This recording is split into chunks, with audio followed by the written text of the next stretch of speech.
నమస్తే. మనతో పాటు బీజేపీ పార్టీ సీనియర్ నాయకురాలు, స్పోక్ పర్సన్ రాణి రుద్రమ గారితో ఉన్నాం. చాలా విషయాలు మాట్లాడదాం. ఒక పక్కన కవిత అరెస్ట్ కావచ్చు, మరో పక్కన పొన్నం ప్రభాకర్ ఇటీవల చేసినటువంటి వ్యాఖ్యలు కావచ్చు, మరో పక్కన 100 రోజుల పాలన కాంగ్రెస్ పార్టీకి సంబంధించినటువంటి 100 రోజుల పాలన పైన రాణి రుద్రమ గారిని అడిగేటువంటి ప్రయత్నం చేద్దాం. మేడం నమస్తే. మీ పార్టీ నేతలపైన ముందుగా బండి సంజయ్ పైన చేస్తున్నటువంటి వ్యాఖ్యలు, పొన్నం ప్రభాకర్ అవినీతి ఆరోపణలు చేసిన బండి సంజయ్, మీరు ఒకవేళ దమ్ముంటే నిరూపించగలరా? మీరు ఒకవేళ దీన్ని ఖండించగలరా అని చెప్పేసి నిన్న కొన్ని మాటలు మాట్లాడడం జరిగింది. దీన్ని ఏ విధంగా చూడొచ్చు? ఇటీవల పొన్నం ప్రభాకర్ అన్న ఒక మాట అన్నారు. ఏంటిది అని అంటే, మా పార్టీ రాష్ట్ర అధ్యక్షులు కిషన్ రెడ్డి గారు చెప్పగలుగుతారా బండి సంజయ్ గారు అవినీతి చేయలేదు అని. ఇవాళ మేము ఒకటే చెప్పదలుచుకున్నాం. ప్రభాకర్ అన్న, మీరు అడిగినటువంటి క్వశ్చన్కి, మీరు అడిగినటువంటి దానికి మా పార్టీ అధ్యక్షులు కిషన్ రెడ్డి గారు సమాధానం చెప్పవలసినటువంటి అవసరం లేదు.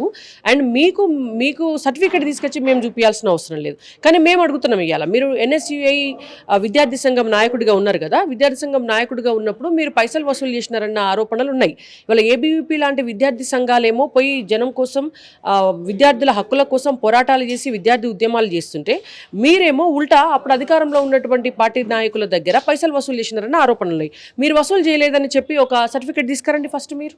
మీరు ఇవాళ మంత్రి అయిన తర్వాత ట్రాన్స్పోర్ట్ డిపార్ట్మెంట్లో చాలా బదిలీలు జరిగినాయి. ఆ బదిలీలన్నిటికీ వెనకాల కూడా చాలా పెద్ద ఎత్తున అవినీతి జరిగింది అనేటువంటి ఆరోపణలు ఉన్నాయి తెలంగాణ మొత్తంగా కూడా. నిన్న మొన్ననే కదా, 2 నెలలు కూడా అయితలేదు.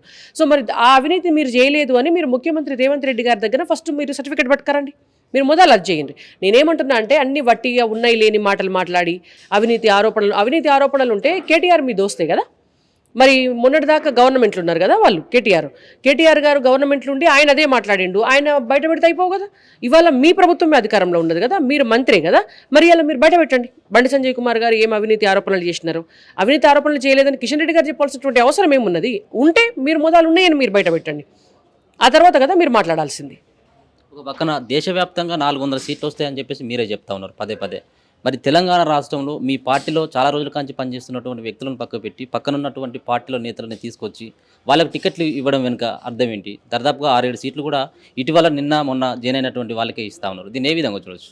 అంటే ఒక్కసారి ఎన్నికల సమయం వచ్చినప్పుడు ఏంటంటే, ఒక్క భారతీయ జనతా పార్టీ అనే కాదు, ఏ పార్టీలో కూడా రాజకీయాల్లో కొంతమందిని కొన్ని సందర్భాల్లో కొన్ని కుల సమీకరణాలు కావచ్చు, లేకపోతే మత సమీకరణాలు కావచ్చు, అక్కడ ఉన్నటువంటి సామాజిక సమీకరణాలు కావచ్చు, వాటన్నిటినీ కూడా బేస్ చేసుకొని కొన్నిసార్లు పార్టీలో కొన్ని మార్పులు చేయవలసి వస్తుంది.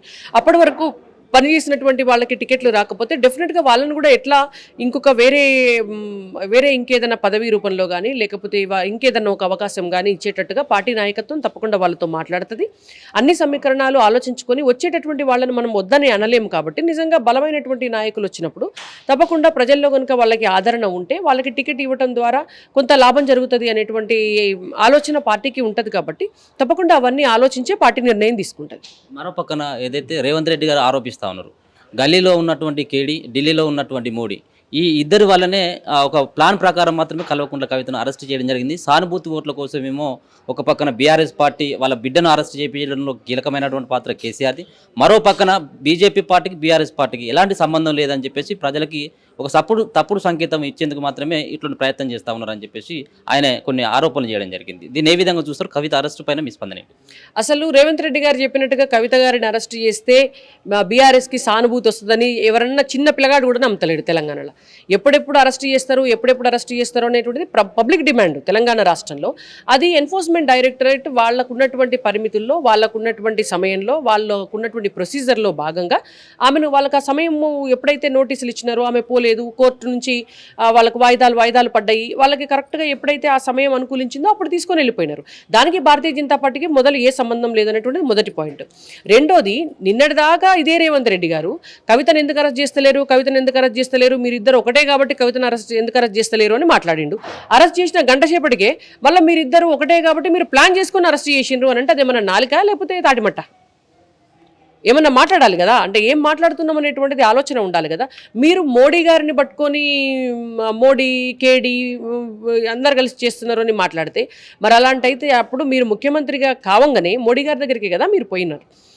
మోడీ గారి దగ్గరికి వెళ్ళి మీరు అభివృద్ధి చేస్తున్నారు, మీరు ఇచ్చినటువంటి డబ్బులతోటే ఇక్కడ అభివృద్ధి అనేటువంటిది జరిగింది, ఇప్పుడు మా ప్రభుత్వానికి కూడా మీరు సహకరించాలి అని పోయి మీరు బతిలాడుకొని వచ్చినారు కదా. ఇవాళ కేంద్ర ప్రభుత్వాన్ని మీరు సహాయ సహకారాలు ఉండాలని అడిగొచ్చినారు కదా. నిజంగానే మరి అట్లాంటి అభిప్రాయం మీకు లేకపోతే మీరు వ్యతిరేకించేవాళ్ళు కదా. మొన్న మోడీ గారు కూడా వస్తే మీరు పోయినారు కదా. ఇవాళ కాబట్టి మీరు ఇష్టం వచ్చినట్టుగా మాట్లాడి నిమిషానికి ఒక రకంగా మాట్లాడితే అది చాలా తప్పు. ప్రజలు కూడా చూస్తున్నారు. దేనికైనా కూడా ఒక లెక్క పత్రం ఉంటుంది. బీఆర్ఎస్ బీజేపీ అనేటువంటి ఒక అపప్రద అనేటువంటిది మీరు సృష్టించినది. అందులోకెళ్ళి ప్రజలు ఆల్రెడీ బయటకు వచ్చేసినారు. ఇవాళ భారతీయ జనతా పార్టీ ఎంపీలను గెలిపించడానికి సిద్ధంగా ఉన్నారు. బీజేపీ ఎంపీలు గెలిస్తే దేశంలో కూడా బీజేపీ అధికారంలో వస్తుంది అనేటువంటి ఒక నమ్మకంతో ప్రజలు ఉన్నారు. కాబట్టి మీరు ఎన్ని అబద్ధాలు చెప్పినా ప్రజలు ఇప్పుడు మిమ్మల్ని నమ్మే పరిస్థితి లేదు. ముందుగా రేవంత్ రెడ్డి గారికి చిత్తశుద్ధి ఉంటే వారు ఇచ్చినటువంటి 6 గ్యారెంటీలు ఉన్నాయి కదా, 6 గ్యారెంటీలను అమలు చేయమనండి. రేవంత్ రెడ్డి 100 రోజుల పరిపాలన పైన మీరు ఏం చెప్పదలుచుకున్నారు? ఒక పక్కనేమో ఆయన కూడా గేట్లన్నీ ఓపెన్ చేసినామని చెప్పేసి అంటా ఉన్నారు.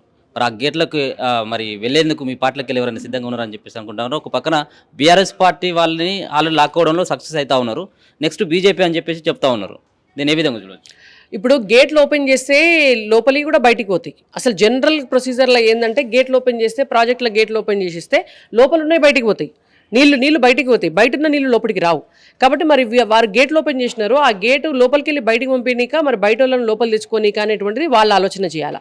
నేనేమంటున్నా అంటే మీరు గేట్లు ఓపెన్ చేయడం మీద శ్రద్ధ పెట్టాడు ఉన్న శ్రద్ధ కంటే మీరు చెప్పినటువంటి 6 గ్యారెంటీల అమలు మీద శ్రద్ధ పెట్టండి. ఫస్ట్ మీకు ప్రజలు కావాల్సినంత మెజారిటీ ఇచ్చినారు, మిమ్మల్ని అధికారంలో కూర్చోబెట్టినారు. మీరు మాట ఇచ్చినారు కదా, 2500 ప్రతి మహిళ అకౌంట్లు వేస్తాము అన్నారు. మొదలుగా వెయ్యండి. మీరు రైతులకు 15,000 రైతు బంధు ఇస్తామన్నారు. మొదలుగా వెయ్యండి. మీరు కౌలు రైతులకు 15,000 ఇస్తామన్నారు. మొదలుగా వెయ్యండి. మీరు 12,000 వ్యవసాయ కూలీలకు ఇస్తామన్నారు. మొదలుగా వెయ్యండి. మీరు రైతులకు క్వింటాల్కి 500 రూపాయలు బోనస్ ఇస్తామన్నారు. ఇవాళ పంటలైతే కోతలకు వస్తుంది కదా, మొదలుగా పని చేయండి. మీరు నిన్నటి దాకా వడగండ్ల వాన వచ్చి అకాల వర్షాలు వచ్చి పంట మొత్తం నష్టం పోయినరు రైతులు. మరి ఆ పంట నష్ట పరిహారం ఎట్లా కట్టిస్తారో మీరు మొదలు ఎంక్వైరీ చేసి పని చేయండి. మీరు ఇచ్చినటువంటి హామీలు ఏవైతే ఉన్నాయో గవి మొదలు చేయండి అంటున్నాం మేము.